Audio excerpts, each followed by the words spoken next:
On va recommencer. Si on va recommencer sans plus tarder. Il y a de la bonne communion fraternelle ici, c'est merveilleux. Ça, c'est un heureux problème quand les gens parlent puis on a de la difficulté. Donc, moi, je voudrais vous parler un peu des ingrédients restants pour des notions importantes, des notions pratiques au niveau du mariage qui sont utiles de se rappeler et puis d'approfondir et de chérir. Mais avant de plonger dans la dernière séance, je veux demander au Seigneur de préparer nos cœurs. Seigneur Jésus, merci pour ta présence parmi nous et en nous. Seigneur, nous sommes tellement reconnaissants de t'appartenir. Trop souvent, on l'oublie. On est ingrat, mais on veut te dire merci. Seigneur, on sait que dans notre mariage, pour ceux qui sont mariés, on peut te refléter. Et dans la manière dont on traite les autres mariages, qu'on soit marié ou pas, on peut également te refléter. Et aide-nous à ne pas oublier que c'est dans les moments ordinaires, les petits moments, qu'on peut souvent t'honorer puis te rendre un culte dans nos relations. Aide-nous à ne pas nous conformer au siècle présent, mais à rester attachés à toi, puis à pouvoir vivre, Seigneur, cette transformation-là que tu veux faire en nous. Euh, Donne-nous le vouloir et le faire. Seigneur, protège-nous également du mal. Dans le nom de Christ, nous te prions. Amen. Donc, numéro 10, compassion. On a parlé beaucoup de vérité, et c'est important, c'est nécessaire. Je veux vous parler de la compassion. C'est une présentation avec pas mal de trucs. Là. J'ai coupé hier soir, là, puis différentes, un peu de matériel. Je vais probablement sauter par-dessus certaines diapos. Je vais être certain de me rendre jusqu'à la fin. Mais je crois que vous allez avoir compris là, certainement là, les grandes lignes.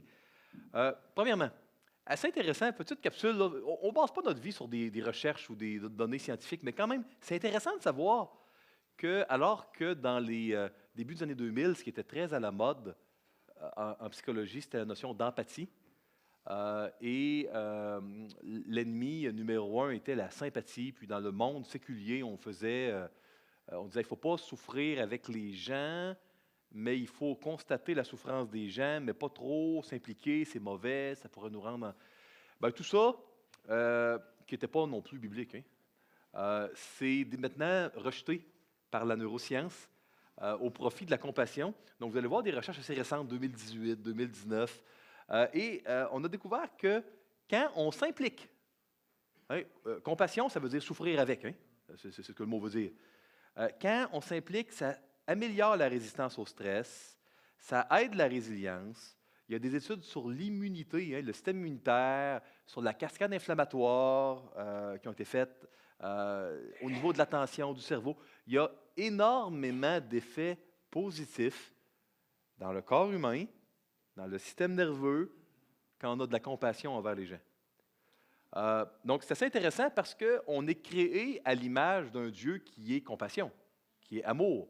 Vous savez, quand Dieu il a crié qui il est du haut de la montagne dans l'Exode, il a dit qu'il était un Dieu compatissant et bon, hein, et selon les versions, bon.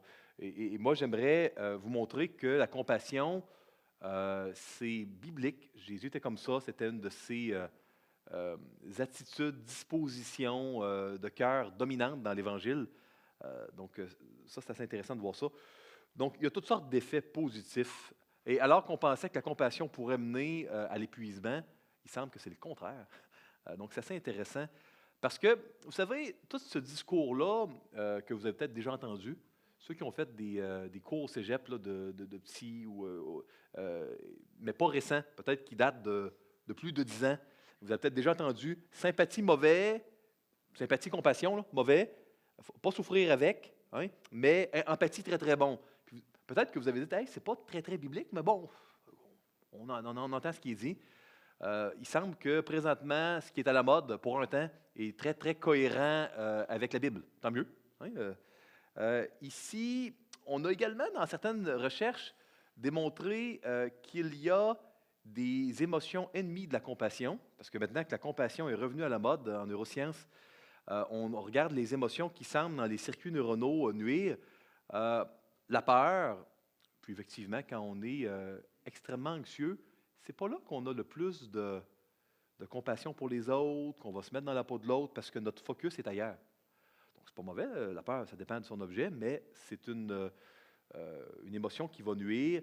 La pitié, puis ici, pitié dans le sens de l'empathie, où on a, on constate la souffrance de l'autre, mais sans vraiment la vivre. Les gens qui sont vraiment en colère parce qu'ils voient un tort, puis l'émotion dominante n'est que de la colère, ça va nuire également à se mettre dans la peau de la personne. Et aussi l'espèce d'indépendance, on n'a pas besoin des autres, nous, etc. On en a parlé déjà un peu ce matin, ce n'est pas quelque chose qui est bon. Donc, être trop pressé, hein, dans le temps, on a d'ailleurs c'est à ceux qui ont déjà eu des conflits dans leur couple. Non, c'est pas vrai. À ceux qui connaissent quelqu'un qui ont déjà eu des conflits dans leur couple. Excusez-moi, je m'étais trompé. Là. Donc, certainement que ces personnes-là que vous connaissez vous ont dit qu'il y a déjà eu des querelles de couple quand on est très pressé, peut-être même avant d'aller à l'église le dimanche matin. Un des deux est souvent en retard. Dans certains couples, c'est le monsieur, d'autres la dame. C'est curieux, je vois des sourires, je vois des bons. Peut-être qu'il y a quelques personnes ici qui sont concernées.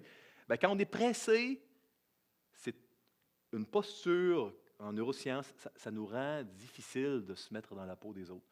Donc, on ne base pas notre vie là-dessus. Hein. Nous, on a mieux que les recherches scientifiques qui changent tellement. Mais je trouvais intéressant quand même de souligner cela, surtout pour ceux qui ont eu des cours peut-être en sciences humaines ou à l'université avec des recherches, puis on vantait beaucoup là, l'empathie, puis on disait que la sympathie, c'était pas bon. Mais là, nous, on a de la sympathie dans la Bible, fait qu'on ne voulait pas aller trop loin là-dedans.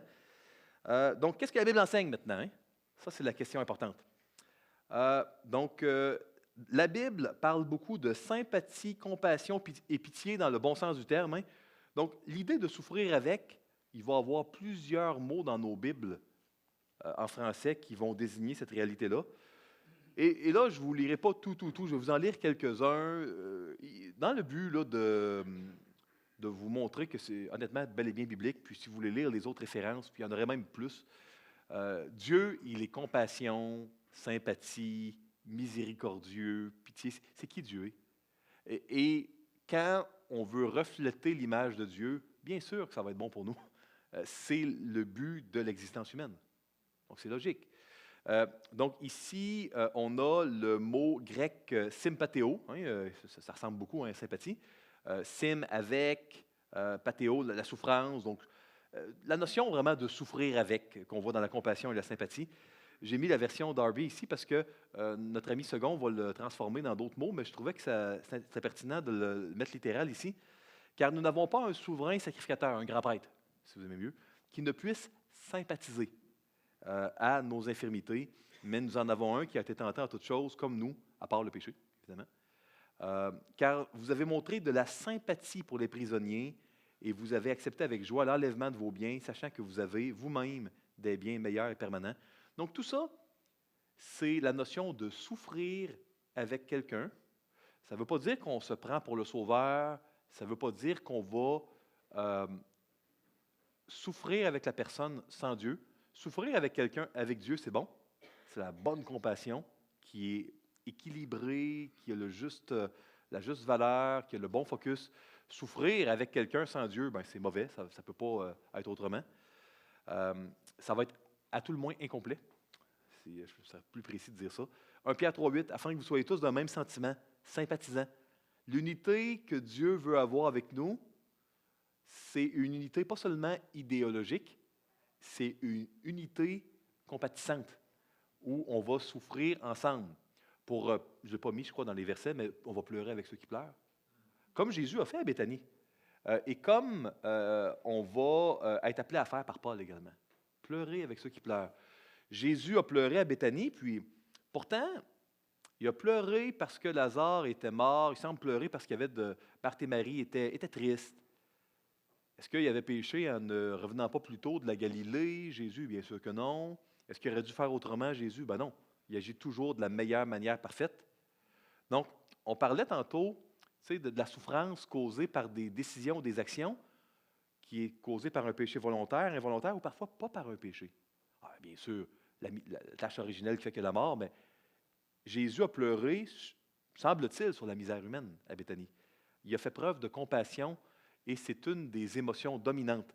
Les trois émotions les plus prévalentes qui sont, si vous vous amusez à compter à chaque fois qu'il y a une émotion dans l'Évangile que Jésus a, hey, on va faire un petit test pour réveiller tout le monde. Compassion, évidemment, est dans les trois émotions les plus fréquentes. Quelles sont les deux autres? C'est une des trois. C'est une des trois. Et il vous en manque une. On brûle. Oui, la colère. C'est l'émotion numéro 2. Vous avez, si ma mémoire est bonne, c'est compassion, c'est colère et c'est, évidemment, là, la tristesse. Merci. Donc, ici, on a la notion d'être ému de compassion. Voyant la foule, il fut ému de compassion pour elle parce qu'elle était languissante et abattue, comme des brebis qui n'ont point de berger. Le Seigneur, l'ayant vue, fut ému de compassion pour elle. Voyez-vous comment notre Seigneur, il souffrait avec les gens. C'est qui il est, c'est comment il a agi. On est enseigné à faire pareil. On ne peut pas avoir une vraie unité dans l'Église locale si on est passif puis complètement indifférent à la douleur des autres. Ça ne veut pas dire prendre les autres sur nos épaules et puis faire le sauveur. Là. Il y en a un sauveur, puis c'est Jésus, c'est pas nous. Mais quand même, il y a une notion de souffrance avec. Ici, on voit... Ah, il faut que je vous raconte une anecdote là-dessus. Je vous lis le verset du Samaritain. Là.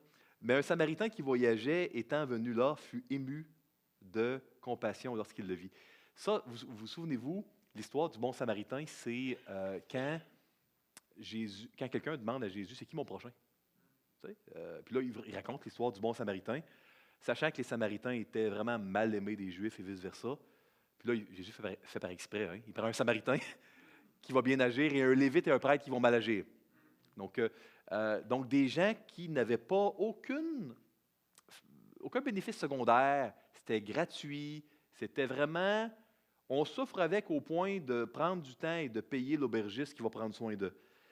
Petite anecdote, il y a eu une étude qui a été faite avec des étudiants de la maîtrise en théologie dans un séminaire, je crois que c'est Princeton Theological Seminary, qui est un séminaire qui était, il y a 100 ans, très conservateur, qui est rendu très, très libéral. Plusieurs personnes ne croient pas que Jésus est Dieu ou que la Bible est un livre qui vient de Dieu, là-bas, malheureusement, à Princeton maintenant, de ce que je comprends. Et ils ont fait une étude suivante, ils ont pris des étudiants, je crois qu'ils ont pris un groupe de 20 ou de 30 étudiants à la maîtrise en théologie. Ils ont dit à la moitié des étudiants, vous devez faire une recherche approfondie sur la parabole du bon Samaritain, Luc 10, et vous allez devoir la prêcher à la chapelle de Princeton, telle journée à telle heure. Ça va jusque-là? Donc, les gens se préparent. Et à la moitié des étudiants, on a dit, vous ne serez pas enregistrés. À l'autre moitié, vous allez être enregistrés, puis c'est très important à telle heure, etc. Il va y avoir un groupe qui va être là. Et ils ont engagé, les gens qui ont fait l'étude, un acteur entre les résidences étudiantes et la chapelle qui a fait semblant d'être tombé dans les escaliers, puis qui criait, puis qui avait mal. Et le premier groupe, je crois que c'est 20% du groupe qui se sont arrêtés pour voir qu'est-ce que le monsieur avait qui criait. Et le groupe qui était très pressé dans le temps, parce qu'il y avait un auditoire, il était enregistré, je crois que c'est la moitié, c'est 10%. Et ça, c'est des gens qui ont passé une semaine à faire l'exégèse de... Non, mais quand même, hein, ils ont fait l'exégèse de Luc 10 pour étudier de fond en comble la parabole du bon Samaritain, et ils s'apprêtent à l'enseigner. Fait que quand on vous disait qu'être pressé, ça diminue la capacité à la compassion, puis que la compassion, il y a une notion de cœur qui peut seulement être atteinte par Dieu. Ce n'est pas une notion qui est intellectuelle. Ce n'est pas une auto-sanctification. Ça vient d'Esprit Saint. Donc, c'est quand même intéressant. Quand j'ai vu cette anecdote-là, ça m'a donné un peu le froid dans le dos. Je me suis dit, ouf, ça pourrait tellement m'arriver quand je suis dans un focus sur une tâche. Certainement que ça m'est déjà arrivé, peut-être pas l'escalier avec un acteur, mais des anecdotes comme ça. Et puis, c'est peut-être un avertissement pour nous, cette étude-là. Donc, on a encore ici le père du fils prodigue qui est ému de compassion, qui se jette au cou dans le 15. On a un autre mot ici pour la compassion. Voyez-vous, c'est un peu toute la même chose, hein, un haut degré d'affection, puis de souffrir avec, de compassion pour quelqu'un. Jacques 5. Voici, nous disons bien heureux ceux qui ont souffert patiemment. Vous avez entendu parler de la patience de Job et vous avez vu la fin que le Seigneur lui accorda, car le Seigneur est plein de miséricorde et de compassion. Constamment, va au Seigneur, il souffre avec toi, il va souffrir avec toi. C'est la notion qu'on doit retenir ici. Un autre mot encore ici, Romains 12.1. Je vous exhorte donc, frères, par les compassions de Dieu, à offrir vos corps comme un sacrifice vivant, saint et agréable à Dieu, ce qui sera de votre part un culte raisonnable ou logique. Et puis, comment on peut, quand c'est difficile, dans des moments ordinaires, quand c'est injuste, quand il n'y a pas de bénéfice secondaire, comment on peut faire ça en se rappelant que la souffrance, quand on n'est pas connecté à notre époux, notre épouse, à quelqu'un d'autorité ou en haut, en dessous de nous, peu importe, de savoir que le Seigneur il souffre avec nous, qu'il est uni à nous, l'union de Christ, et qu'il souffre avec nous, c'est quelque chose qui donne la puissance et la force d'obéir à Dieu. C'est la foi. La foi donne la force d'obéir à Dieu. On voit ici, béni soit Dieu, le Père de notre Seigneur Jésus-Christ, le Père des miséricordes, hein, de toute consolation.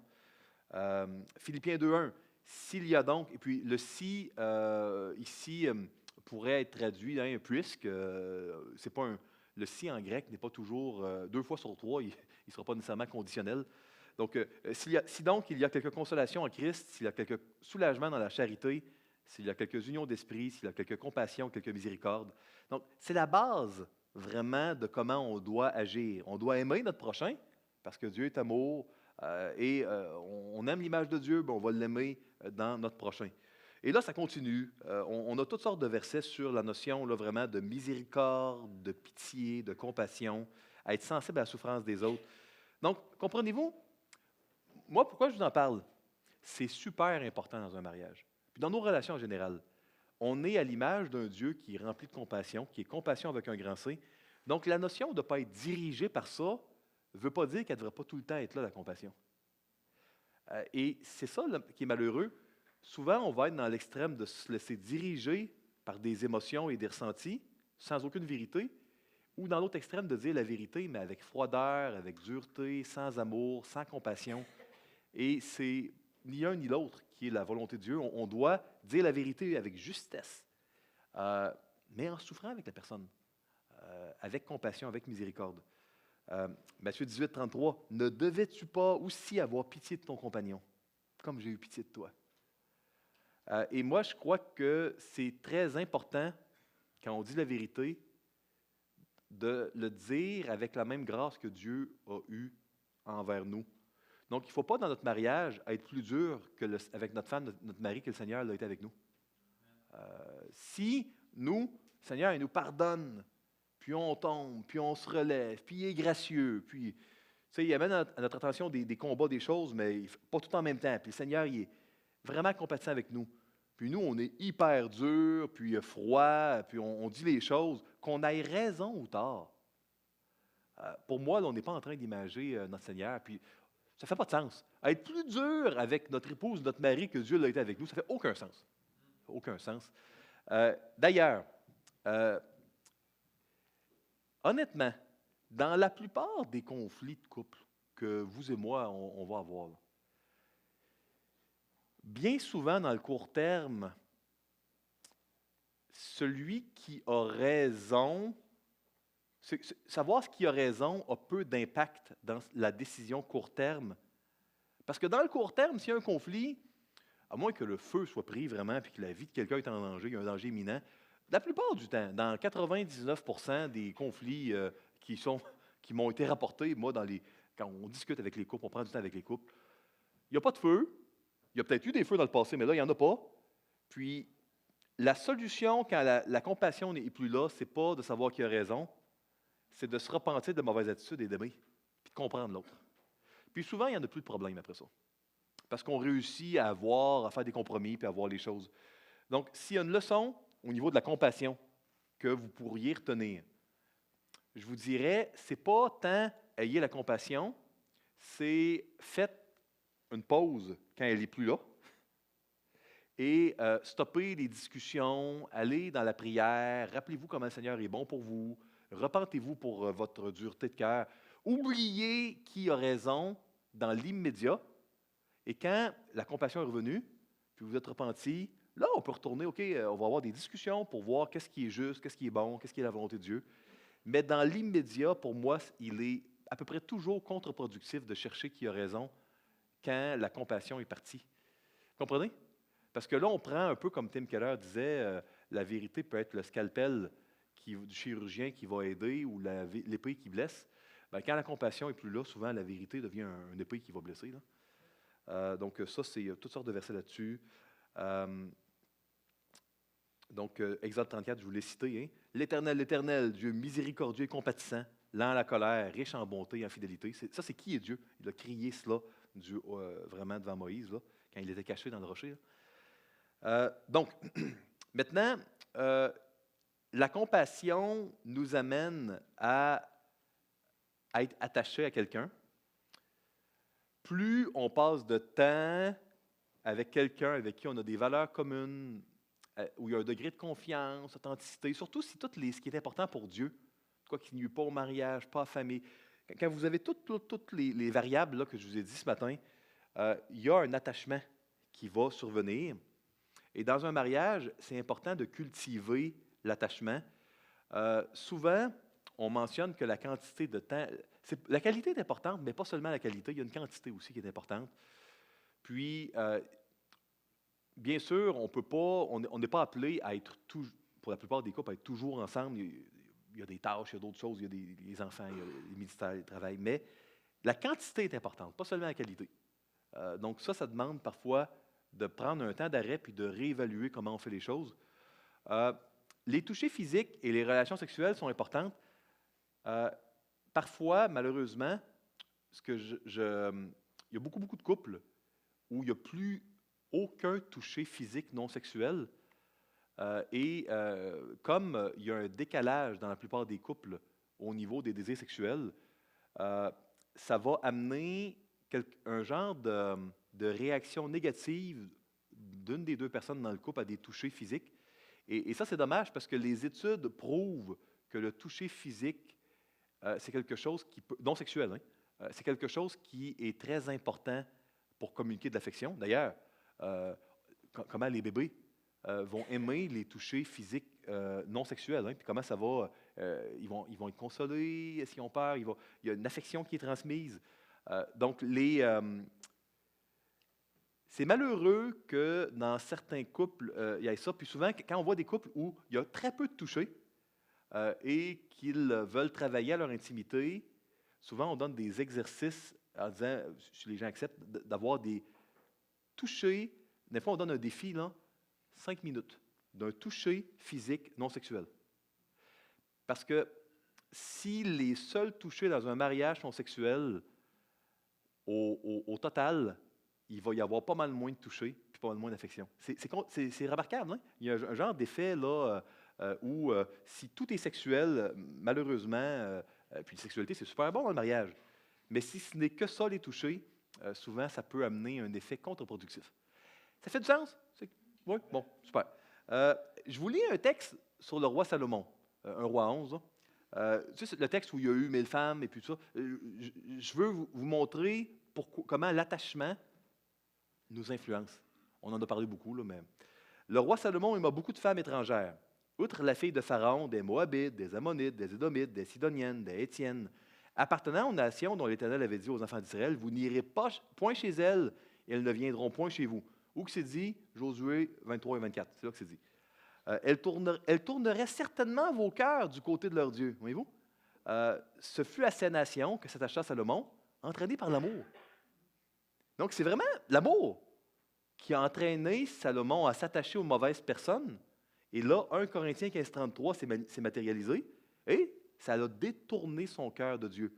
Fait que quand Ruth s'attachait à Naomi, qui servait l'Éternel, même si c'était un bout difficile, là, le cœur de Naomi, de Ruth, s'est tourné vers l'Éternel. Mais Salomon, son cœur s'est tourné vraiment vers, malheureusement, les idoles, toutes sortes de dieux abominables. Et c'est vraiment malheureux. Ne sous-estimez pas la puissance de l'attachement. Euh, Pas tout, mais un très, très grand nombre d'adultères, c'est lié à un attachement ou à une absence d'attachement. Les mauvaises influences qui n'ont aucun lien avec l'adultère dans la vie sont souvent liées à être attachées. Quand on est attaché à des gens qui n'aiment pas Jésus, ça fait une différence. On doit aimer tout le monde, mais on ne doit pas être attaché à tout le monde. C'est vraiment ce que la Bible nous enseigne. Et c'est important, dans une conférence de couple qu'on en parle, notre mariage va fleurir si on est attaché à Dieu. Donc, on doit avoir des amitiés qui, oui, dans le couple, on va être attaché à Dieu, mais on n'a pas seulement des influences dans le couple. On doit être prudent. Si on est dans un milieu où on n'a pas beaucoup d'amitié, on va souffrir au niveau de notre manque de connexion. Ça peut être tentant de devenir très, très proche de personnes au travail, même attachées, puis de commencer à parler des problèmes de couple au travers des gens qui ne connaissent pas le Seigneur, qui n'aiment pas Jésus. Puis là, dès que tu ouvres cette boîte-là, tu t'attaches de plus en plus, c'est dangereux. C'est vraiment dangereux. Je ne parle pas que d'adultère, c'est dangereux pour le cœur, pour la foi. Parce que ces gens-là ne nous tourneront pas vers Jésus, ils ne nous encourageront pas à aimer Jésus. Écoutez, si Salomon, qui a vu en personne Dieu 2 fois à Gabaon, apparition de l'Éternel à Gabaon, et qui était l'homme le plus sage, un don spécial de sagesse, lui, il n'a pas été assez fort pour résister à ça. Est-ce qu'on est plus sage que Salomon? Est-ce qu'on a eu des expériences plus fortes spirituelles que Salomon, qui a eu une apparition de l'Éternel 2 fois? Je pense qu'il faut être assez lucide pour dire non, il faut être prudent. Il faut vraiment être prudent. Puis je sais que ça sonne sectaire.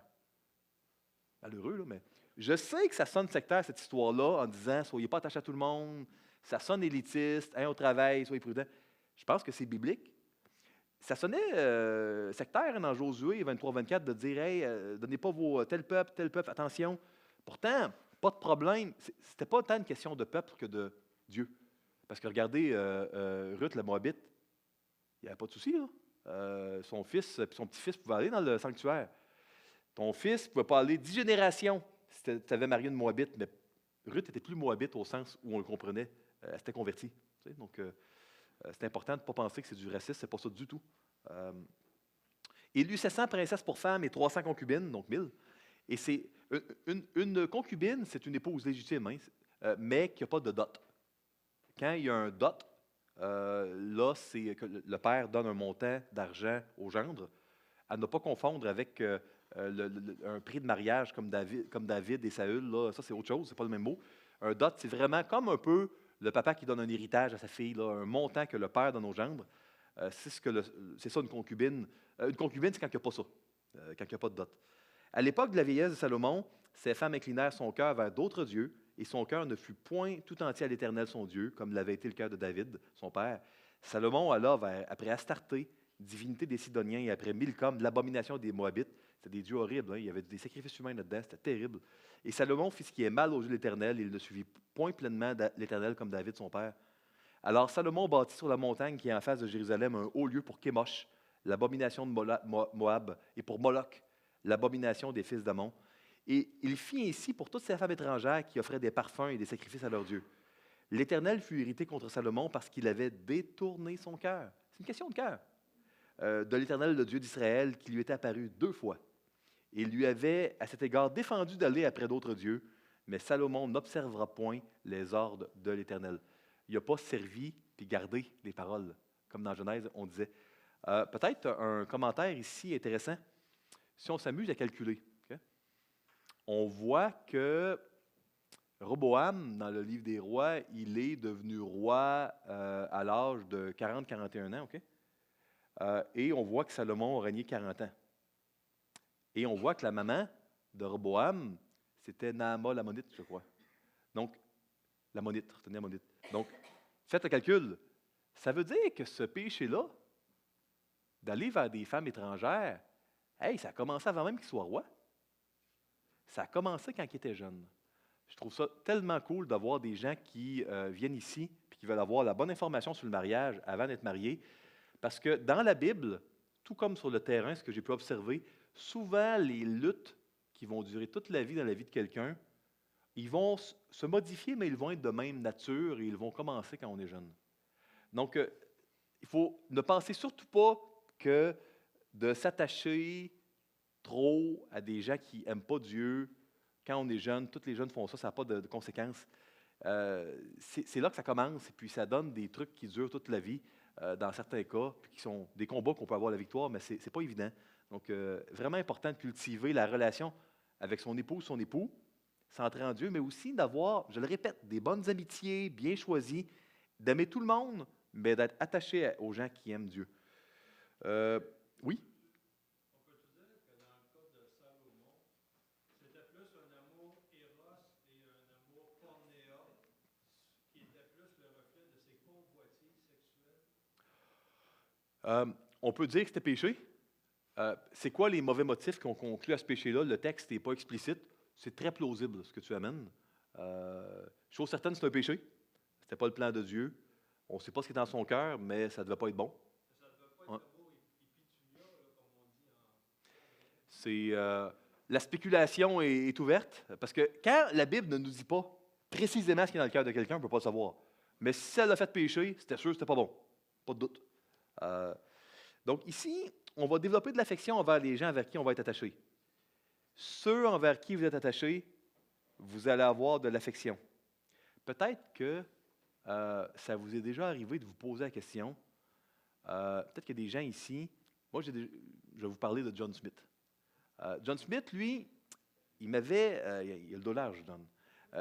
Il avait dit, Monsieur Caron, la semaine dernière est arrivé quelque chose de curieux parce que j'ai été extrêmement impatient avec mon épouse, Jane Smith. Et puis, pourtant, mon fils, le petit Johnny Smith, lui, Johnny Junior, il a fait la même chose que mon épouse, puis pas eu de colère. Ça a très bien été. Ma colère était vraiment à géométrie variable. Je ne comprends pas qu'est-ce qui a pu se passer. C'est pas symétrique, tout ça. Puis la réalité, c'est que ça, c'est une belle illustration du principe ici. Si ça vous arrive d'avoir une patience à géométrie variable, puis vous êtes super doux et gentil avec certains, puis avec d'autres, vous avez la peau courte, la mèche courte. Puis peut-être que c'est une question d'image, parce que c'est des inconnus, puis vous avez peur, ça se peut. Mais si c'est des gens avec qui vous êtes sécure, ça, c'est une notion d'attachement. Quand on est attaché à quelqu'un, il va avoir puis il y a de la compassion, ça augmente la patience, ça augmente l'amour. Et si on est détaché de quelqu'un, on n'a plus de compassion, la mèche peut devenir plus courte. Les mèches courtes sont des signaux d'alarme qu'on ne se met peut-être plus dans la peau de la personne autant, puis qu'on a besoin de, peut-être qu'il n'y a plus de vulnérabilité, parce que c'est des cercles vicieux.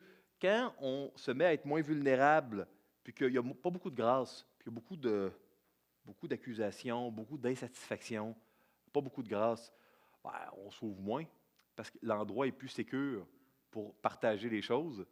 Fait que il y a des conséquences assez graves à la notion d'être gracieux, puis de ne pas tout le temps être dans l'insatisfaction. Vous savez, on peut toujours trouver des manières d'être insatisfait. Moi, là, présentement, je suis content d'être ici. Moi, je suis de bonne humeur aujourd'hui. Mais j'ai la capacité de prendre 5 minutes et d'essayer de trouver des poux, des problèmes. Puis, si je m'arrête pour trouver des problèmes avec vous, là, je suis certain que je suis capable de vivre de l'irritation. J'ai aucune irritation, mais je pourrais vivre de l'irritation. Mon affection pour vous pourrait baisser, amour du prochain pourrait baisser. Je pourrais devenir impatient, avoir hâte de quitter. Si vous avez évolué dans un milieu très exigeant, où il y avait des gens insatisfaits, chroniques, puis vous êtes porté à être très insatisfait, puis vous le justifiez dans votre tête, vous devez vraiment être prudent. Puis si vous avez à vous repentir après la conférence, ben, faites-le pour Dieu. Puis dites, hey, moi, je vois que j'ai peut-être à travailler là-dessus, insatisfaction. Parce que si vous décidez de communiquer que vous avez l'intention, au nom de Jésus, de travailler sur moins d'insatisfaction, hein, l'amour qui couvre et puis qui pardonne, aller plus là-dedans, et puis d'avoir à nouveau un endroit sécur où on peut partager des choses intimes parce qu'on ne se fera pas poignarder. Vous allez voir, là, il y a une cascade très positive. Puis paradoxalement, ça donne plus de patience, Fait que tout devient plus positif. C'est comme s'il y a un cercle vicieux puis victorieux. Vous comprenez un peu? Donc ça, c'est vraiment... Moi, je vous encourage. Si l'Esprit Saint, il vous touche, puis vous voyez que le chapeau vous met, puis il faut faire une trêve. Puis dire, bon, on va vraiment se repentir, on veut moins s'attaquer, il doit y avoir plus d'amour, plus de grâce, plus comme Dieu a fait envers nous, puis on veut réapprendre à être plus vulnérable. Souvent, c'est des saisons. On l'a été avant dans le couple, mais on a la fâcheuse habitude de se rappeler uniquement des dernières choses. Et les couples qui vivent des mauvais moments, souvent, ils oublient qu'ils ont eu des bons moments. Il faut que d'autres leur rappellent, ils ont de la misère à le croire. Puis quand ça va bien, des fois, on oublie les mauvais moments. On oublie les chicanes. Fait que notre mémoire est parfois à court terme. Donc, on développe de l'affection envers les gens envers qui on est attaché, à qui on s'attache. Ça, c'est important. À qui est attaché le couple que vous conseillez, bon, etc. On ne peut pas générer de l'affection, mais on peut s'attacher à quelqu'un qu'on décide d'aimer. Combien de temps on passe ensemble en couple? C'est quoi les relations, les responsabilités, les ministères? C'est quoi le ratio temps seul, en couple, etc., avec d'autres, seul? L'humour devrait, à mon avis, communiquer de l'amour, de l'humour que les invités et que le monsieur rit, mais pas l'épouse. Ce n'est pas un humour qui est apprécié de Dieu. L'humour qui est apprécié de l'autre personne qui en est l'objet, c'est une chose, mais on doit être prudent. Parce qu'encore une fois, on a une influence qui ne vient pas de Dieu parfois autour de nous. Donc ça, je voulais vous en parler. Maintenant, relation, influence, attachement, ça va. Je voudrais vous parler d'un sujet complètement contre-culturel. Je vous dirais, c'est probablement scandaleux, ce que je vais vous lire, là. On va parler des rôles dans le mariage. Parce que dans la Bible, la Bible dit qu'il y a des rôles différents. On a la même valeur, hein, les êtres humains, mais il y a des rôles différents. Puis, écoutez, on va en parler parce que c'est super important. Je vois deux extrêmes. Je vois des gens, encore une fois, qui en parlent sans amour, durement, alors que quand on lit Éphésiens, puis on lit Tite, puis on lit 1 Pierre, beaucoup d'amour dans ces contextes-là. Puis je vois des gens qui n'en parlent plus du tout, puis c'est comme si ça n'existait pas. Donc moi, je crois qu'on peut parler d'une manière qui est biblique, donc avec beaucoup d'amour des rôles dans le mariage. On va parler un petit peu. Ceux qui veulent la version longue, allez vraiment dans ça, dans les 3 livres que j'ai mentionnés. Celui qui en parle le plus longuement, c'est celui de Winston Smith, Les coulisses de la relation de couple. Puis, c'est très biblique. Il y a beaucoup d'amour, c'est clair, c'est biblique, c'est net. Donc, moi, premièrement, l'amour doit être la base dans les rôles dans le mariage. Et ça, je crois que c'est super important. Il y a beaucoup d'importance dans la Bible sur écouter les autres. Sachez-le, mes frères bien-aimés, ainsi que tout homme soit prompt à écouter, lent à parler, lent à se mettre en colère. C'est vrai pour toutes les relations, donc ça inclut le mariage. Prompt à écouter, lent à parler. Et époux comme épouse, c'est dans ce contexte-là que les rôles doivent s'appliquer. Ici, est-ce que les époux-épouses écoutent l'autre? Est-ce qu'ils cherchent à se comprendre? Est-ce qu'ils se comprennent? Est-ce qu'ils sont toujours motivés à être en train d'écouter et à chercher à mieux connaître l'autre? Est-ce qu'ils font une différence entre une excuse et une explication d'ayant un péché? Des fois, on peut expliquer pourquoi on a trébuché, mais ce n'est pas une excuse. C'est des bonnes questions. On doit également faire grâce à l'autre. Beaucoup de grâce, j'en ai parlé tantôt. J'aime beaucoup Éphésiens 4,29. Qu'il ne sorte de votre bouche aucune parole mauvaise, mais s'il y a lieu, quelques bonnes paroles qui servent à l'édification, qui bâtit en le Seigneur, et communique une grâce à ceux qui l'entendent. Donc, voyez-vous, ce n'est pas qu'il ne sorte de votre bouche des accusations, beaucoup de signaler les péchés de l'autre qu'on a vus. Hein. Puis là, plus on connaît la Bible, plus on voit de péchés, fait qu'on n'en manque pas un, puis on les dit. Est-ce que c'est ce qui vous aide à changer, ça, quand les gens pointent beaucoup de péchés? Il faut les dire, il faut exhorter. Si tu vois ton frère qui a péché, va, etc. Mais n'oubliez pas Galatis, l'esprit de douceur, l'humilité, beaucoup d'amour. Et il ne faut pas tout le temps dire tous les péchés qu'on voit. Sinon, le couple devient un endroit dur. Hein. Quand il y a besoin, quand c'est édifiant, on le fait. Mais ça prend beaucoup de grâce. Bon, l'amour qui pardonne tout, qui croit tout, avoir un amour constant, l'amour couvre une multitude de péchés. Donc, maintenant, lisons Éphésiens. On va parler des rôles de l'homme et de la femme. On va revenir un peu à la Genèse. Rendez continuellement grâce pour toutes choses à Dieu le Père, au nom de notre Seigneur Jésus-Christ, vous soumettant les uns aux autres dans la crainte de Christ. Donc ça, c'est tout le monde. Les uns aux autres dans la crainte de Christ. Femmes, soyez soumises à vos maris comme au Seigneur, car le mari est le chef de la femme, comme Christ est le chef de l'Église qui est son corps et dont il est le sauveur. Or, de même que l'Église est soumise à Christ, les femmes aussi doivent l'être à leur mari en toutes choses. Marie, aimez vos femmes comme Christ a aimé l'Église et s'est livré lui-même pour elle, okay?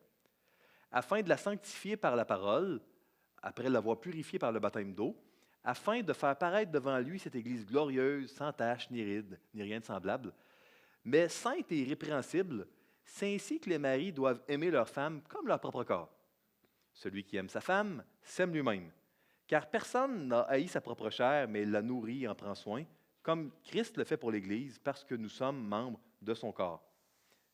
C'est pourquoi l'homme quittera son père et sa mère, et s'attachera à sa femme, et les deux deviendront une seule chair. Vous reconnaissez Genèse 2, 24, là. Ce mystère est grand, je dis cela par rapport à Christ et à l'Église. Du reste, que chacun de vous aime sa femme comme lui-même, et que la femme respecte son mari. On change de verbe ici, respecte. Donc ici, on va, pour essayer de comprendre tout ça, commencer par définir les termes. Il y a 3 verbes que j'aimerais définir avec vous, parce que dans Éphésiens, vous êtes conscient que les chapitres ou les versets, dans la Bible de Jésus, ce n'était pas là. C'est apparu en l'an 1000 ou 1100 à peu près. À peu près 1000 ans après Jésus. Donc, la lettre aux Éphésiens, c'était en continu, là. Donc, on part de se soumettre à son époux pour les femmes. Là, plus loin, le dernier verset du chapitre 5, on parle de respecter, que la femme respecte son mari. Puis quand on tombe au chapitre 6, là, Paul, il change de verbe.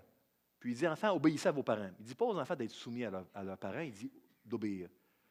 Et puis oui, en grec, c'est différent. On a 3 mots différents dans une même lettre, dans des contextes différents. On a soumettre, on a respecter, puis on a obéir. Peut-être que pour vous, obéir et soumettre, c'est pareil. Mais ça ne veut pas dire, parce qu'en français, ça se ressemble, qu'en grec, c'est pareil. Regardons les définitions pour essayer de comprendre de quoi il s'agit, pour qu'on puisse vraiment, oui, avec la base d'amour, comprendre avec finesse ce dont il est question. Se soumettre, c'est upotasso. Et ça, si vous prenez un lexique grec, vous allez voir qu'il y a la notion de reconnaître une autorité, de reconnaître notre subordination par rapport à quelqu'un. Okay? Et ça va être le mot qui va être utilisé pour le gouvernement, les uns aux autres. On doit reconnaître l'autorité comme croyant qu'on va avoir de par la Bible, de s'exhorter les uns les autres. Une femme doit reconnaître dans son mariage l'autorité spirituelle que Dieu va donner. Donc, il y a plein d'autorités dans la vie. Vous savez, moi, présentement, il y a une autorité détenue par les gens, les techniciens de son à l'arrière, au niveau des micros, la manière dont on va procéder, au niveau de la technique. Il y a plein d'autorités. Il y a une autorité au niveau du repas, au niveau des tables. Dans une église locale, il y a beaucoup, beaucoup d'autorités, mais ultimement, elle va toujours être cadrée par la parole. Le mot respecter, quand on regarde dans l'original, c'est le mot phobéo. Peut-être que vous reconnaissez la racine du mot phobie. C'est le mot avoir peur, craindre. C'est assez spécial, hein, que chaque épouse craigne, ait peur de son mari. Hein? Qu'est-ce que ça veut dire? Pas avoir peur du mari dans le sens que hey, il est violent, mon mari, ou il est dangereux. Avoir peur dans le sens de la crainte de l'Éternel et l'ABC et le commencement de la sagesse. Donc, une crainte révérentielle où c'est sérieux. Quand Dieu donne des autorités, on doit être humble, puis reconnaître les autorités que Dieu donne, et puis on doit tellement prendre ça au sérieux qu'il y a une crainte révérentielle des autorités que Dieu donne. Vous me suivez jusque-là? Maintenant, aux enfants, on ne parle pas de soumission. Les enfants, là, technia, là, ça va être la notion d'obéir. Ça, c'est upo akuo. Ça, on fait ce qui nous est ordonné. Donc, se soumettre et obéir en français, ça sonne la même chose aux Québécois moyens, Québécoises moyennes, mais en grec, hypotasso puis hypoakuo, c'est pas pareil du tout. Il y a une différence entre reconnaître notre subordination et l'autorité que Dieu va donner dans un contexte, puis faire ce qu'on se dit. Si votre enfant de 5 ans, il est au milieu de la rue, et là, il y a des voitures qui s'en viennent, vous ne voulez pas juste qu'il reconnaisse sa subordination aux règles de la route et à vous. Vous voulez qu'il fasse ce que vous dites. Vous allez lui dire, sors de la rue, vite. Tu es au milieu de la rue, c'est dangereux. Un enfant n'a pas, en bas âge, la capacité de tout interpréter. Donc, à un enfant, oui, l'apôtre Paul va dire, obéissez à vos parents. Faites ce qu'on va vous dire. L'audience, qu'est-ce qu'on comprenait par enfant? On devenait un homme, le bar mitzvah, à l'époque où Paul écrivait cela à 12 ans. Un enfant devenait une femme lors de ses règles. Donc, c'était une autre époque. Hein? C'était vraiment une autre époque. Mais ça nous donne quand même l'exégèse juste, peut-être, du passage. Donc, ce que Dieu va dire dans ce passage-là, il va parler de reconnaître une autorité spirituelle, de prendre ça au sérieux. Puis, ce n'est pas la même chose que juste bêtement, tu fais ce que le gouvernement dit, on fait les uns les autres ce que l'autre dit, ou on fait ce que l'époux dit. Ce n'est pas ça que ça veut dire, mais il y a une reconnaissance sérieuse d'une autorité spirituelle, les uns avec les autres, et effectivement dans le cadre du mariage. Le rôle de l'épouse est donc, on en a parlé tantôt dans la Genèse, être un refuge, un secours dans le mariage, bouclier, force, secours, assistance, aide, un vis-à-vis, certainement qui va craindre Dieu, avoir une révérence envers tous les rôles que Dieu va donner, reconnaître qu'il y a une autorité spirituelle que Dieu va donner au mari. Ça ne veut pas dire, par contre, qu'il n'y a pas un rôle de secours puis de refuge de la part d'une épouse en exhortant son mari par rapport à des choses, parfois ne suivant pas du tout une directive qui serait pécheresse. Donc, on n'est pas dans le même verbe que pour les enfants. Moi, ça m'arrive de faire remarquer à des hommes, quand les couples me consultent, des fois, il y en a qui ont sorti ça, hein? Ils ont sorti ça dans leur couple. Ouais, sois soumise, patati. Puis moi, je leur dis, hey, c'est curieux. Je leur dis pas c'est curieux, j'essaie d'être plus compatissant que ça. Je leur dis, remarque, John, que nulle part dans le Nouveau Testament, il y a un impératif, et souvent je le dis sans que l'épouse soit présente, pour ne pas humilier John, je lui dis, nulle part dans le Nouveau Testament, il y a un commandement de soumettre ta femme. En fait, Dieu ne le dit jamais aux hommes, ça. Il dit uniquement aux femmes. Donc, tu es en train de faire quelque chose qui est complètement absent du Nouveau Testament, ça c'est un. Puis deux, est-ce que tu réalises que la soumission, hypotasso, c'est un acte volontaire que tu empêches ta femme de faire en la forçant? Donc, non seulement tu fais quelque chose qui n'est pas biblique en voulant forcer une soumission, mais en plus, tu l'empêches. Parce que puisque c'est volontaire, elle ne peut plus se soumettre si tu la forces. Tu lui voles l'opportunité d'obéir à Dieu dans un contexte X. Donc, ça, moi, je pense que c'est une nuance importante à appeler. Moi, je crois vraiment qu'il y a il y a toutes sortes d'autorités qui sont données dans la Bible. Contre-culturelles, mais regardez, la Bible le dit. Si Dieu le dit, regardez, moi, ça me suffit. Puis on va essayer ça doit être fait dans l'amour. On doit vraiment gérer ça dans l'amour, dans l'humilité, dans l'esprit de sacrifice. Le mandat de l'homme, on va venir dans un instant, d'amour, je pense que sacrificiel, mais ça doit être fait de manière inconditionnelle. Pas inconditionnelle à Dieu, mais inconditionnelle à comment l'autre remplit son rôle. En fait, reconnaître l'autorité d'un mari, c'est toujours l'autorité de Dieu en premier, puis ça va être coloré par ce que Dieu dit qui est bon, qui est sage, qui n'est pas bon, qui n'est pas sage. Mais ce n'est pas basé sur comment il remplit bien son rôle d'aimer. Et Marie, aimer votre épouse, ce n'est pas basé sur comment l'épouse va reconnaître l'autorité ou pas. Jésus nous a prouvé qu'il est capable d'aimer et de montrer une direction à une Église rebelle qui est loin d'être soumise et loin d'être coopératrice. Donc, si vraiment on doit chercher à imiter Jésus, Jésus n'a pas forcé la soumission chez ses disciples. Il a lavé les pieds de ses disciples. Il a eu une patience vraiment très grande. Il a poursuivi avec amour. Il a montré une direction spirituelle, mais sans jamais la forcer. Et c'est ce qu'on doit faire. Mais comprenez-vous, il faut quand même montrer une direction, mais sans la forcer, mais avec amour. Puis, parfois, ben, il y a des maris qui disent, non, moi, elle ne veut pas écouter, fait que je ne montre plus de direction. Ils ont démissionné. On ne peut pas faire ça. Ben, mon mari, moi, je ne veux plus reconnaître parce qu'il a fait ça, ça, ça. Donc, il y a vraiment une persévérance dans des rôles qu'on doit avoir. Et c'est important d'en parler dans un mariage pour savoir comment on applique ça, comment on va gérer ça. C'est super important.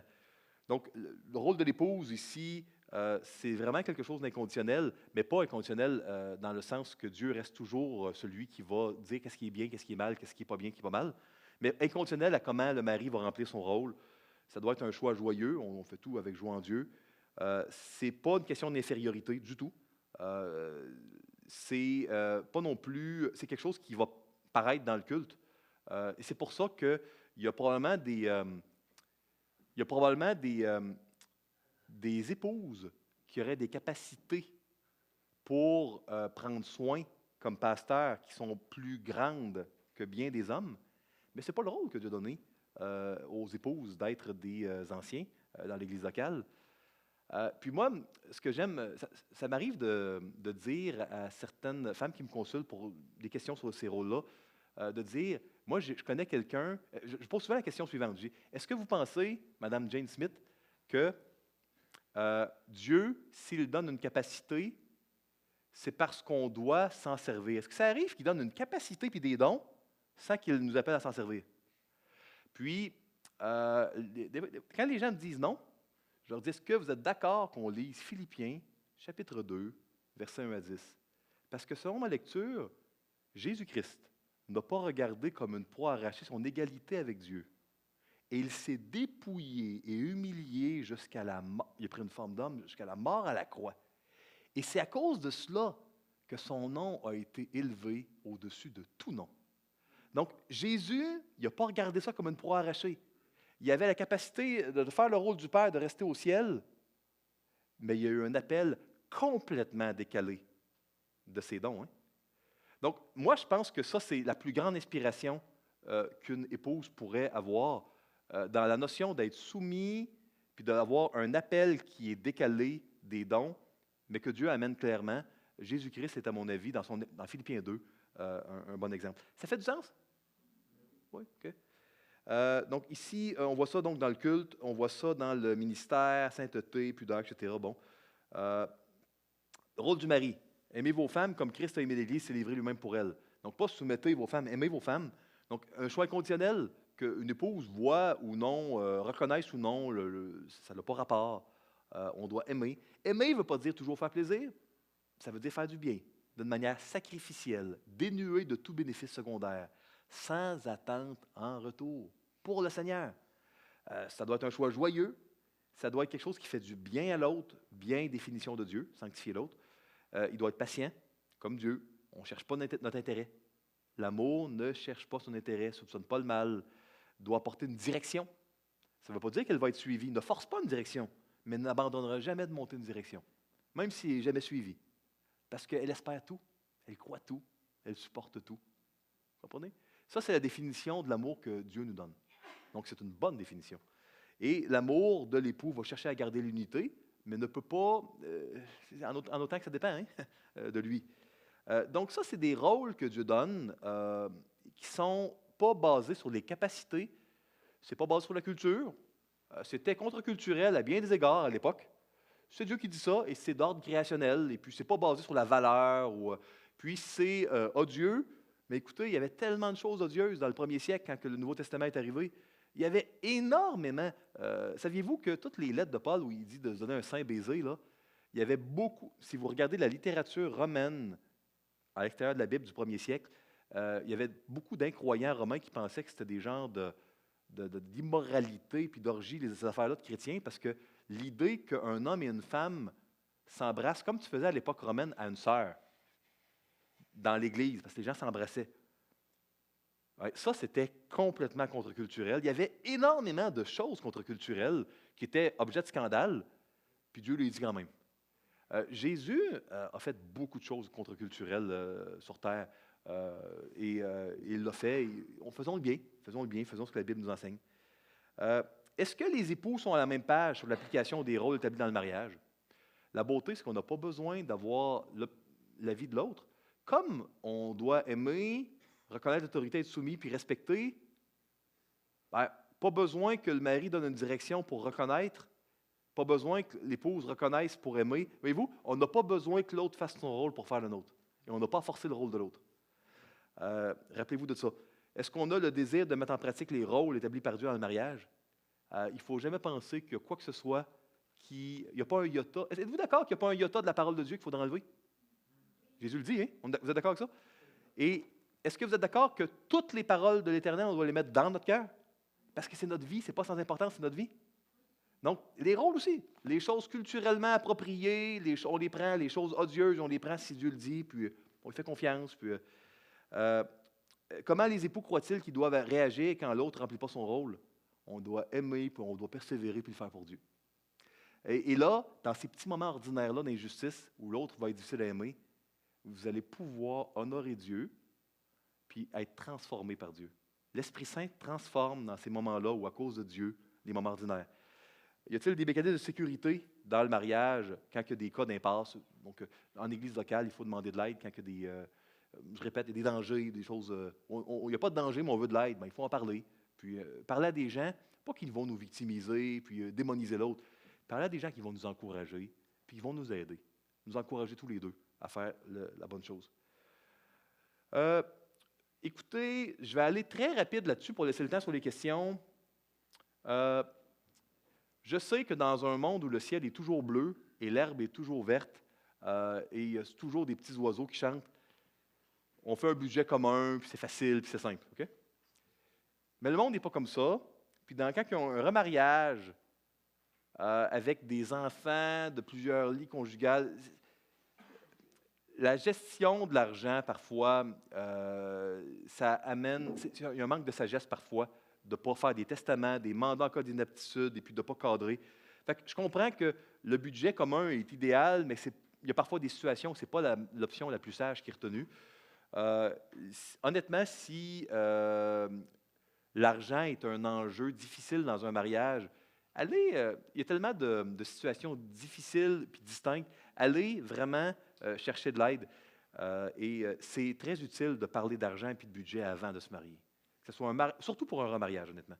Mais c'est vraiment utile de le faire avant. S'il y a une chose qui ne devrait pas être loupée dans les discussions de préparation au mariage, c'est de parler de comment on va gérer notre argent, comment ça fonctionne. Ça, c'est vraiment important. Mais l'unité et tout ça, c'est super bien quand on peut le faire. L'amour sacrificiel, tout ça. Tous les rôles, quand ça peut être dans une optique, là, un consensus au niveau de l'argent, c'est super. Donc ça, j'avance. Et ça m'amène au dernier ingrédient, la spiritualité à deux, servir le Seigneur ensemble. Plus on va donner de place à Dieu individuellement, plus ça va aider un mariage. Je crois que c'est vraiment important de servir dans ses dons. Parfois, ça va vraiment amener à des gens, ça va amener des gens à servir ensemble, okay? Dans le même ministère. Mais parfois, John, c'est bon. Jane est très bonne en musique, mais John, pour le bien de l'Église, c'est pas bon qu'il soit choriste en avant, parce que ça va nuire. Ça va nuire à l'Église, ça va nuire à tout le monde. Par contre, ça ne veut pas dire qu'il ne peut pas être avec Jane au niveau du ministère de musique. On peut s'appuyer, s'encourager, se supporter, être unis de cœur, se partager, puis être intime, être attaché dans la manière dont on pratique. On n'est pas obligé de faire la même chose. Et puis, bien que... et ça, c'est important. Donc, moi, je vous encourage, quand on prend des ministères, les choix de ministère, même si l'épouse n'a aucun rapport avec le ministère de monsieur et vice-versa, de prendre des décisions en couple nous aide à s'approprier. Puis quand on décide si on continue ou pas, de prendre les décisions en couple, ça aide énormément à s'approprier et à le vivre ensemble. Ça fait du sens? Oui. Et de se poser la question, comment je peux t'appuyer à ton ministère, comment tu peux m'appuyer dans le mien, etc. Il y a toutes sortes de... Quand on pose ces questions-là, puis on est ouvert à des réponses, toutes sortes de choses qui peuvent nous rapprocher. J'ai vu un problème fréquent. J'ai vu des gens qui ne font plus leur culte personnel, ils ne lisent plus beaucoup la Bible, puis ils ne prient plus parce qu'ils se sont dit, nous, on est mariés, on va faire ça en couple maintenant. Et ça a été une décision des gens faisaient leur culte avant, ils ne le font plus, parce qu'ils ne réussissent pas à trouver le temps commun pour le faire. Donc, moi, je dis souvent, il n'y a aucun texte dans la Bible qui dit que ça doit être fait en couple. Tant mieux si au niveau du temps, ça peut être fait en couple. C'est un bonus, c'est merveilleux. Mais si vous voyez que ça vous amène à moins passer de temps avec le Seigneur Jésus, par pitié, moi, mon conseil, c'est certainement, faites-le individuel, puis on peut prier rapidement, mais il ne faut pas que ce soit quelque chose qui vous amène à ne plus méditer les Écritures et à ne plus prier ensemble. Et j'ai vu ça souvent, fait que je le souligne. Bon, les influences, on en a parlé beaucoup, la prière en couple, ça, c'est utile. Euh, je veux vous parler un peu de la théologie de la confiance. Est-ce que vous avez déjà entendu quelqu'un, un de vos amis proches, dire à son épouse, fais-moi confiance? Ou l'épouse dire, tu devrais me faire confiance. Puis, moi, j'aimerais distinguer deux types de confiance différentes avec vous. OK? Ultimement, quand on demande à quelqu'un de lui faire confiance ou de nous faire confiance, il y a deux choses. Est-ce qu'on parle de la confiance? Puis ça peut être votre enfant, peut-être, qui vous dit, est-ce que tu me fais confiance? Hein, laisse-moi les clés de la voiture ou telle carte de crédit, fais-moi confiance. Il y a la confiance en l'intégrité, puis la confiance dans les capacités. Et je crois qu'on est appelé à faire confiance dans le mariage, à décider de faire confiance en l'intégrité de l'autre. Coûte que coûte, il y a des situations que c'est très difficile, mais on doit chercher à croire que ce qu'il dit est sincère. Par contre, si votre époux ou votre épouse vous dit « Fais-moi confiance, je ne pécherai plus jamais. » Fais-moi confiance. Moi, je vais toujours bien agir. Comprenez que là, on peut faire confiance que la personne est sincère, mais on ne peut pas faire confiance dans la capacité d'aucun être humain, sauf Jésus, de ne plus pécher sur terre. Comprenez? Si quelqu'un n'a pas fait ses preuves, puis lutte avec l'alcool, n'a jamais été sobre plus d'une semaine, fais-moi confiance. On peut faire confiance que la personne est sincère, mais on peut douter, et on devrait douter de la capacité. Si mon enfant me dit fais-moi confiance, je n'ai pas besoin d'aucune surveillance, je lui dis écoute, fiston, tu as juste 5 ans, fais-moi confiance. Est-ce que tu me fais confiance? Oui, je te fais confiance dans ton intégrité, pas dans ta capacité, pas dans ton jugement. Et moi, je crois que c'est super important de distinguer les deux. La Bible distingue les deux. On doit vraiment croire ce que l'autre nous dit, sinon, honnêtement, qu'est-ce qu'on peut faire dans un mariage? Le jour où on doute de la sincérité, oui, il y a de la malhonnêteté chez tout le monde. On est tous des pécheurs, mais on doit renouveler la confiance, on doit exhorter. Mais c'est important dans un couple de ne pas avoir de tabou et de se dire les vraies choses et d'être capable de démettre qu'on a une opinion différente sur les capacités de l'autre. Et ça, je crois que parfois les couples n'ont pas la maturité de recevoir ça, mais un couple mature doit favoriser un dialogue franc et honnête où on est capable de partager d'une manière qui n'est pas méprisante, qui n'est pas arrogante, avec compassion, qu'on fait confiance en la sincérité de l'autre et en son intégrité, mais on évalue différemment les capacités. Puis à la fin, on fait un compromis, puis on décide ce qu'on décide. Hein. Et ça, je crois que c'est une distinction importante quand les gens nous demandent de leur faire confiance. Je voulais en parler. Et pour moi,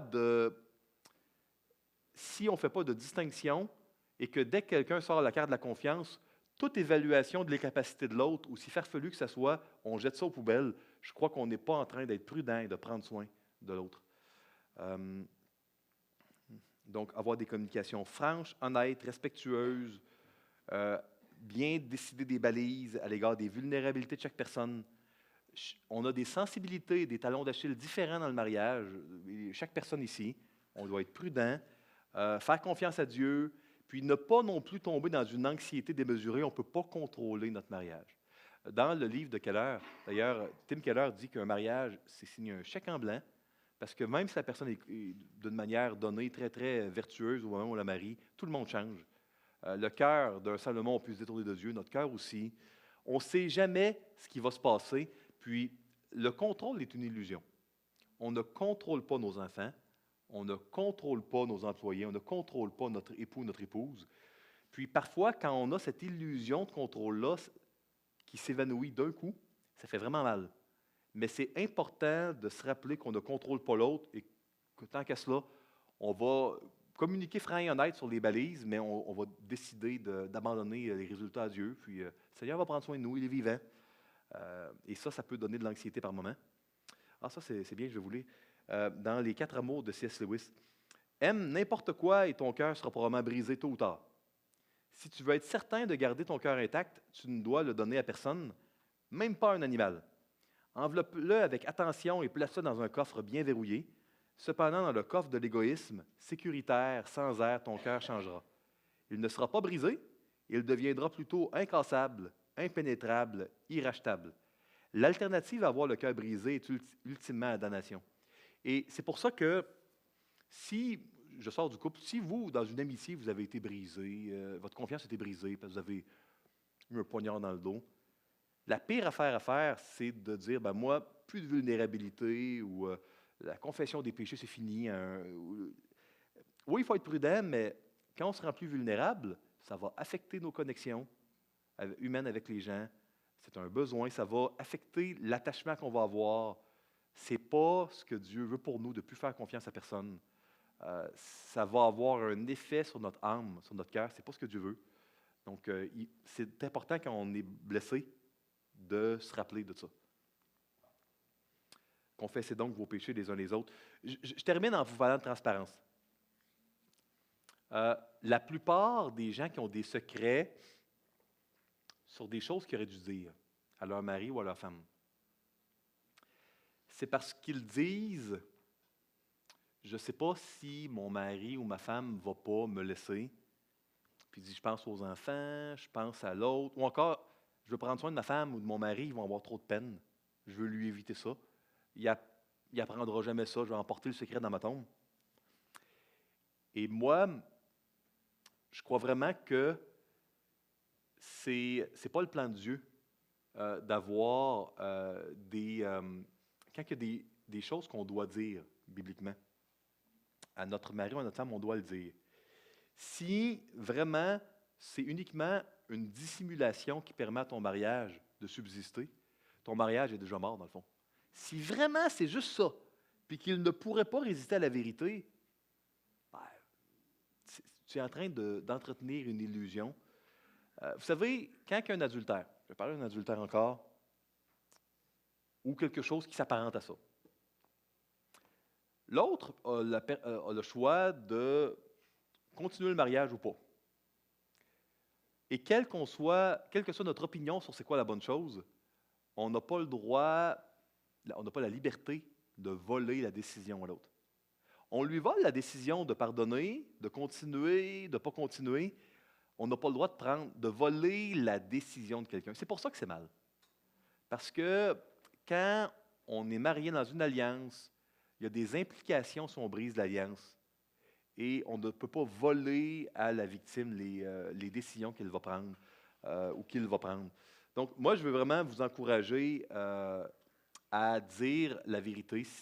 S'il y a des secrets, que ce soit un adultère, que ce soit des propos inappropriés, des actions inappropriées, moi, je vous encourage vraiment à prier le Seigneur et puis à le mettre sur la table avec votre mari, avec votre femme, à vous repentir devant Dieu, puis à dire les choses, parce que c'est là que la personne va avoir l'opportunité de pardonner ou pas. Si elle pardonne, s'il y a une rédemption dans le mariage, si la personne continue, puis je ne veux pas me mettre comme synonyme pardonner et continuer, là, on a parlé du pardon il y a 2 ans, on a donné toutes les nuances.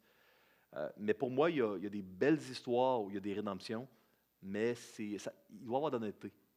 Puis parfois, la vérité, elle fait beaucoup de tristesse, beaucoup de peine, elle bouleverse, ça fait des crises. Mais quand on ne dit pas la vérité, là, souvent, ça nous rattrape. Puis je crois que c'est beaucoup plus traumatique. Parfois, les discours que je vais entendre, c'est « Ah, je vais attendre de régler ce combat-là avant d'en parler à mon mari.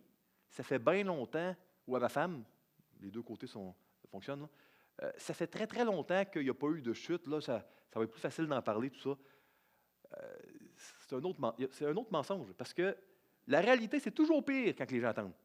Parce que l'autre personne, Marie dit, ouais, les derniers 5 ans ou 10 ans de ma vie étaient pas vrais. Ça, il y a eu des grosses dissimulations. Fait que les gens ne disent pas, hey, ça fait longtemps, c'est rassurant. Non, non, c'est pas la réaction que les gens vont avoir. Attendez pas. S'il y a des gens qui sont mariés ici, puis il y a des choses que vous devriez dire, que l'Esprit Saint vous convainc, dites-le. Puis peut-être que parfois ça va mettre fin à un mariage. Peut-être que parfois ça va donner un meilleur mariage, mais marchez dans la vérité. Le Seigneur fonctionne avec la vérité. Soyez honnête. Soyez franc et honnête. Moi, je pense que c'est ça auquel le Seigneur nous appelle. Ceux qui ne sont pas encore mariés, c'est important d'être franc et honnête aussi avec les gens avec qui vous vous apprêtez à marier. Donc, la dissimulation, si vous lisez bien 1 Pierre, chapitre 2, versets 1 à 4, vous allez voir que ça ne vient pas de Dieu, les ruses de dissimulation, les conduites astucieuses. Paul nous dit dans 2 Corinthiens qu'il faut rejeter ça. Oui, donc, Dieu le dit. Psaume 32. Tant que je me suis tué, mes os se consumaient, je gémissais toute la journée, car nuit et jour, ta main s'appesantissait sur moi. Ma vigueur n'était plus que sécheresse, comme celle de l'été. Je t'ai fait connaître mon péché, je n'ai pas caché mon iniquité. J'ai dit, j'avouerai mes transgressions à l'Éternel, et tu as effacé la peine de mon péché. Donc, ça, c'est vraiment important, la transparence dans le mariage. Est-ce qu'il y a des discussions déplacées avec d'autres personnes qui doivent être confessées au conjoint, conjointe? Est-ce qu'il y a des courriels ou clavardages déplacés qui doivent être confessés? Est-ce qu'il y a une consommation d'alcool qui doit être confessée? C'est caché, qui n'a pas été divulguée. Certaines femmes, certains hommes vont dissimuler soigneusement. Si vous dissimulez, vous prenez en secret parce que vous ne voulez pas que l'autre serait inquiète, vous ne voulez pas que vous auriez honte devant vos enfants. Il y a un signe. Il y a un signe vraiment d'alarme. Pourquoi? Pourquoi je dissimule? 1 Pierre 2 semble dire 1 à 4 que ce n'est pas bon. Pourquoi je dissimule? Est-ce qu'il y a eu des attouchements envers une autre personne qui doivent être confessés? C'est peut-être pas une relation sexuelle complète. Y a-t-il des choses qui doivent être dites à mon épouse, à mon mari? S'il y a un couple ici qui, vraiment, où il y a une personne qui, vraiment, suite à cette conférence-là, a une démarche saine et mature pour aller dans la lumière, ça a un bon effet sur l'âme quand on le fait pour Dieu. L'âme de quelqu'un, quand on cache les choses, Dieu est bon, mais c'est quelque chose qui affecte la sanctification et la relation avec Dieu. Hein.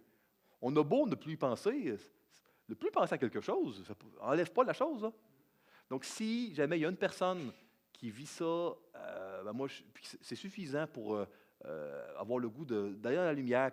C'est stressant. Tous les gens qui font ça vont vivre énormément d'anxiété. Les gens vont décrire ces confessions-là comme étant l'événement le plus anxiogène de leur vie parfois. Les gens, des fois, en vomissent, c'est difficile.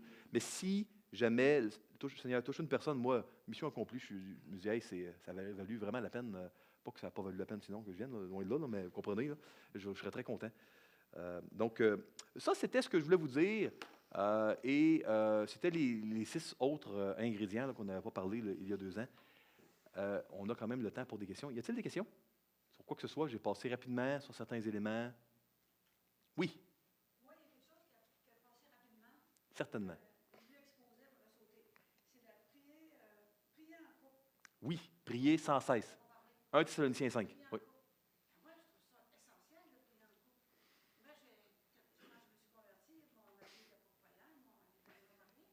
Puis, j'ai jamais prié avec lui en couple. Maintenant, je suis mariée avec un chrétien, puis on prie ensemble. Puis là, je trouve ça tellement important parce que prier, c'est s'humilier. Fait que si on prie en couple, c'est l'occasion aussi de se dire des choses qui peuvent nous avoir blessés, de confesser nos péchés. Moi, je trouve que c'est vraiment important. Oui. Ouais, moi aussi. Moi, mon point n'est pas que faites-le pas en couple. Ce serait une bien mauvaise conférence de couple de dire priez pas trop ensemble, pas trop de lecture biblique. C'est juste que quand les gens limitent ça au couple, puis que les gens se mettent à moins lire la Bible et moins prier, je veux dire, là, ça, c'est un problème. Mais bien sûr, moi, je vous dis, assurez-vous de passer du temps tous les jours avec le Seigneur, de prier souvent et autant que c'est possible, autant que ça dépende de vous. Faites-le en couple. Autant que ça dépende de vous. Oui, monsieur? Tu as parlé de la théologie de la confiance. Moi, je vais te demander pour la théologie du conflit. Oui. Comment tu fais pour sortir du fameux tu qui tue? Euh, Moi, je crois que, on en a parlé, je pense, un peu il y a 2 ans. Dès qu'il y a perte de compassion, on est effleurer le sujet, moi, j'encourage toujours, on prend un 20 minutes, une demi-heure, on va prier, on va se repentir. C'est prouvé que le degré d'oxygénation, il y a même des counselors qui ont des oxymètres. Là. Moi, Tim Lane, qui m'a formé pour le counseling de couple, avait un oxymètre dans son bureau, puis quand il y a des discussions qui sont plus hot, là, ça bip. Puis, donc, il y a des conflits qui sont vraiment liés là, à certaines mesures physiologiques. Honnêtement, quand vous sentez que la colère est là, qu'il y a un manque d'amour, on stoppe tout. Mais l'erreur à ne pas faire, c'est de ne pas revenir. Il faut que vous ayez une convention, une manière de faire en couple sur c'est quand qu'on revient. Parce que souvent, ce qui va se passer dans presque tous les couples, il y a une personne dans le couple qui veut tout régler tout de suite. Et puis, même l'idée du soleil qui se couche, là, c'est trop long. Puis l'autre personne, on peut attendre une semaine ou deux, il n'y a pas de problème. Puis si on n'en reparle pas, ce n'est pas plus grave. Et puis, si la personne qui veut tout régler tout de suite, c'est plus facile pour elle de lâcher prise si on sait qu'il y a un moment. Puis honnêtement, même si personne ne le voulait, si on fait juste, dès qu'il y a un conflit, on n'en parle plus, si on ne revient pas, ça fait un couple où ça va être superficiel et on ne peut pas régler les choses. On ne peut pas grandir en unité. Il y a des discussions importantes parfois qui, effectivement, euh, d'essayer de se mettre dans la peau de l'autre, de comprendre quand il y a des décisions différentes. Puis on ne comprend pas pourquoi l'autre est en colère et irrité. Puis on arrive à des discussions complètement différentes. De comprendre c'est quoi les valeurs de l'autre. Comment l'autre en arrive à cette décision-là. Ça aide beaucoup. Donc, dans les moments, les gens qui viennent nous voir puis qui nous partagent des vignettes, des situations où il y a des incompréhensions, souvent, quand on réussit à comprendre d'où ça vient, c'est vraiment aidant. Euh, Parfois, c'est faisable de le faire seul. Parfois, c'est utile d'aller consulter. Et c'est ça, il faut être humble, puis on a besoin les uns des autres, tout le monde. Moi, le premier. Et quand on est dans une impasse, on doit être assez humble pour aller chercher de l'aide. Et puis, dans l'Église locale, je crois que la majorité des choses euh, devraient. Il y a des frères et des sœurs que Dieu met sur notre route dans l'Église locale. Oui, par moment, il peut y avoir des situations où on va aller consulter là, à l'extérieur de l'Église, dans un bureau, mais je pense qu'il y a bien des choses parfois où on a des amis, des anciens, des gens ici on peut demander un coup de pouce. Donc, on devrait faire comme Salomon dans Proverbe. Quand la discussion s'anime, éloigne-toi. Probablement que oui. Hein? Je n'ai pas le verset, il faudrait le lire dans son contexte, mais ça semble assez juste. Mais on revient par contre. Est-ce qu'il y a. Mais moi, ce n'est pas tant le dessus que le ton de la voix. C'est le ton quand on parle durement. C'est ça qui est plus. On peut parler au vous, hein, très durement aussi. Euh, le ton de la voix est important. Quand ça devient dur, il faut stopper. D'autres questions?